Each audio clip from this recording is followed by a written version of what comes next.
Real cheating stories. Unveil the truth. Don't miss out. Subscribe to Cheating Stories. Asking her for a divorce tomorrow. I've tried hard to make this work, but I can't do it anymore. Unless she does something huge to show her committal to our marriage, I will start the divorce process. It all started a year and a half ago. She had been a housewife for a decade. She wanted to pay off our house faster, so she got a job delivering pizzas. She was open about everything that happened there. It was a small pizzeria, so I met her coworkers. She had them over for dinner. Last year, she talked me into letting one of them rent a room from us. She would make extra money. He would live in a better place. I knew him. It seemed like a win-win. I didn't think it would be a problem because my wife had shown herself to be trustworthy across our whole marriage, all 17 years of it. She's also nearing 50 and he's in his late 20s. He also is an immigrant saving up to bring his wife over. After 5 months, my wife suddenly moved out of the bedroom. She was sleeping in our spare room. That itself isn't suspicious.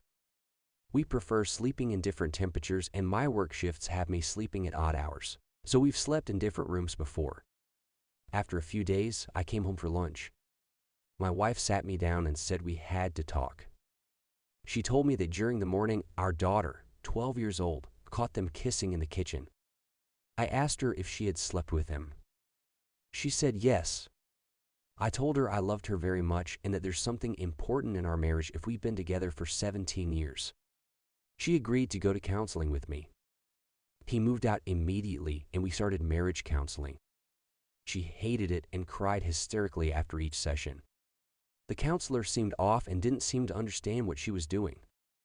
I switched to a different counselor and he was great. But my wife refused to have more counseling. She hated the first one and refused to give someone else a try. So I attended alone with the other one a half dozen times. This whole time, she refused to quit her job. I asked her, explaining that I'm not jealous or suspicious. I just fear continuing to work with him will prevent us from reconnecting and healing. She got angry and refused. She almost threw her phone at him, telling me to check her texting history if I don't trust her. She never quit. After a few months, we never seemed to move on or get back together.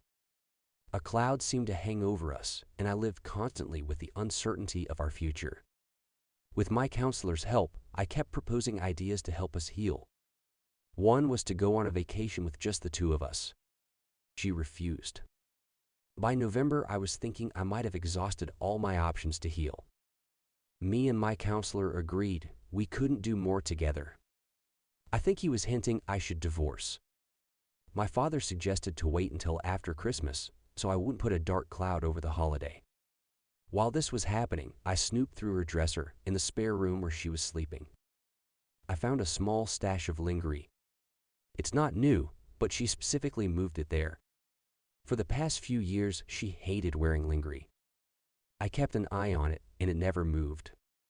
The exact position of each bra and panty was the same, so I'm confident she didn't even move it. I also snooped through her text history and didn't see anything suspicious. I kept an eye on it. It stayed motionless so long I almost stopped checking it. At the end of November, she left for some errands. I decided to check her dresser again and saw the lingerie was missing. Sometime after she returned, I checked the dresser and the lingerie was back. Around this time, I checked her text messages. Her entire history with him has been deleted. She didn't delete anyone else's. November to December, I thought a lot about divorce. I knew it was likely, but I wanted to make sure I didn't do the wrong thing. We have a daughter. We get along so well, and it will be hard to meet someone with her traits again. 17 years. Maybe I was just working up the courage to leave her. At New Year's, the other man went back to his home country. She drove him to the airport and kept his car here. A few days later, she told me she thinks he wasn't actually on vacation, but to stay. She told me suspicious things he said. But as she talked, the things became strong and more obvious. So obvious it looked like she knew he was staying but was faking just figuring it out. I checked her phone again, and she had redeleted her entire text history with him. Again. This week, she said, his wife found out about the affair. My wife had tried communicating with him, and his wife told her never to contact them again. I offered to email him to arrange disposal of his car, but she ignored me. Yesterday, she told me she had tried multiple times to contact him, and his wife texted and emailed her angry words and emojis. She doesn't seem to get it that she should stop. That was the final push for me. Not only does she not respect me, she doesn't respect his wife either. She seems to have no intention to stop her relationship with him and has done some highly suspicious things. I'm done. Not only have I tried everything to try and fix our marriage, not only have I been trying so hard to be a good husband before the affair, cleaning, help with our child, fixing things, touching without sex, and more, but I'm also done feeling this way. I felt shock and fear. I frequently break out crying. I can never understand why she would cheat, keep cheating, hide things, and not try like hell to fix something she does value. I often break out shouting, "Why did you do it?" Or, "Why can't you just love me?" I'm sick of feeling this way. At one point, I considered just staying in marriage without sex or love, because there's so much good in our relationship and we still get along really well. But I've come to see that I'll never move on if I live with her. The misery is invisible but ever present. I have to divorce to move on. I can't keep living with this anxiety and uncertainty. It's selfish and wrong of her to put me in this position. I want out. At least I've accomplished one thing, knowing I've done everything I can to save this once wonderful marriage. I thought of divorce once she confessed, but I didn't want to regret it years later. Now I don't think I will. Update, Jan. 15. The next day, I talked with her about divorce. I told I love her and always will, but that I can't keep living the way I've been. We're not healing, and after this much time, I don't think we will. I said we need to end our marriage. She agreed. She said she doesn't feel like we're healing either. She said that she's not getting an emotional connection that she needs, and that it's something that she struggled with for a long time, long before she met her affair partner. To be honest, something felt off for a long time. I had tried harder to be a good husband, but myself, it wasn't enough. She has no idea what I'm not giving her. I think she really could have benefited from counseling and maybe CBET. It's possible I'm giving her everything she needs, but she just has some dysfunctional mindsets that's keeping her dissatisfied with life, which then interferes with her from having a happy relationship. I am certain therapy could have helped, but it's too late for that now. A few years ago, I tried to get her to counseling, but she refused. We talked about where we go from here. We don't have fixed plans yet, but we're thinking of leaving her the house, and I keep our savings. Those are roughly equal to our home equity. I proposed 50-50 parenting time without daughter, and she didn't object. However, I will have to consider how that could be affected by my work schedule. I work both days and nights. Although she's a nearly 13-year-old with no special needs, she should be able to get up in the morning and go to school without my help. It's really only the mornings that I won't be able to see her. I'll have to pay child support.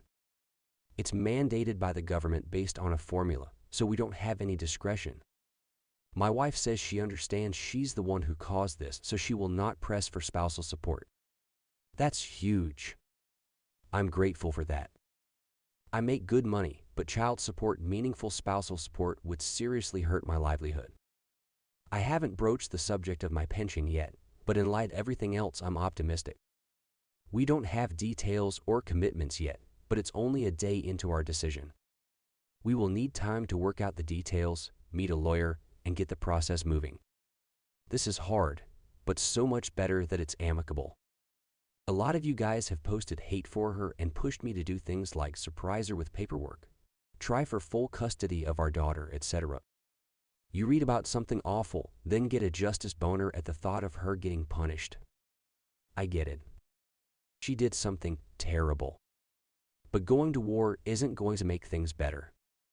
I simply have no chance at full custody or keeping all the assets.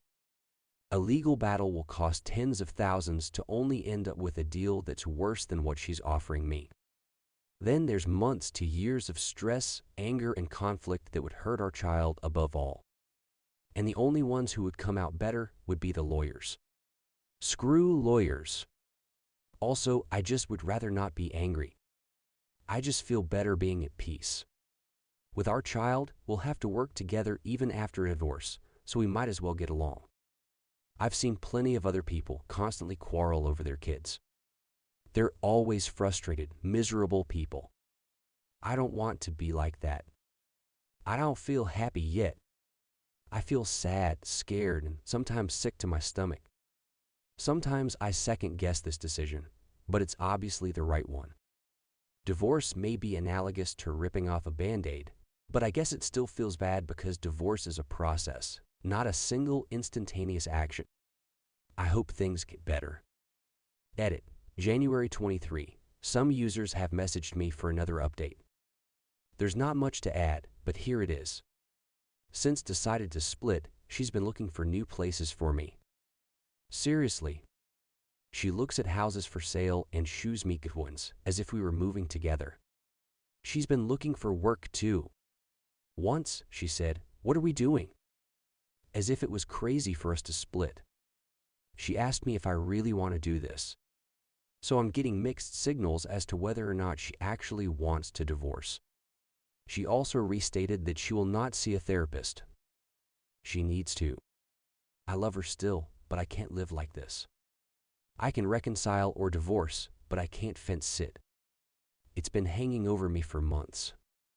I need to move on from this, and if she's not going to change, then leaving is my only option, no matter how much it hurts. I'm getting a lawyer this week. Last week, I was crazy busy. Hopefully getting legal action moving will help me. At least I know I'm taking control and moving on. Edit. March 8. We've been getting along and living as if everything is fine, even though it's not. I've been looking at houses for sale and new cars. We've been sharing one vehicle, but that obviously can't go on any longer. Her behavior has been contradictory. For a while, she's acting happy and even once pointed out a good house for me. Other times, she's grouchy. She found a house she'd like, but it went off the market before she could see it. Since then, she made curt comments about other houses that would work for her. She hasn't been diligent about house hunting or looking for a better job. She wrote up a budget for herself and showed how she would be $1,000 short, even with my child support. I offered to pay an additional $500 spousal support, telling her that it's not hard for a part-time pizza driver to increase her own income by $500 to make up the difference. She grumbled and complained about that and changed the subject. I was hoping to just leave her the house so I could just walk away fast and easy, but it might not turn out that way. I might have to just outright demand we put our current house up for sale. A few weeks ago, I asked her bluntly if she continued to sleep with him after confessing to infidelity. She stared at a wall silently for 5-6 seconds and said she doesn't want to talk about the details of their sexual encounters. Not surprising at all. A little later, she asked me why I want to divorce. I mentioned her continuing to have sex with him. She didn't deny it, that after 6-8, there's been no improvement in our relationship, and I can't handle living in relationship limbo. She mentioned a few things and said she thinks the only thing we're lacking is sex. Did she not listen to me? Our problems are a lot more than a lack of sex. A few days ago, I found some writing she did about our divorce. She was weighing the pros and cons of divorce. The cons has loving me and loving life with me. The pros had setting me free and immediate sex. Huh? Is she planning something? I found a guide to a divorce without lawyers. So we can probably save a lot of money on that part at least. That was another real cheating story. Please drop a line in comments. What do you think about it? I wish you a great day.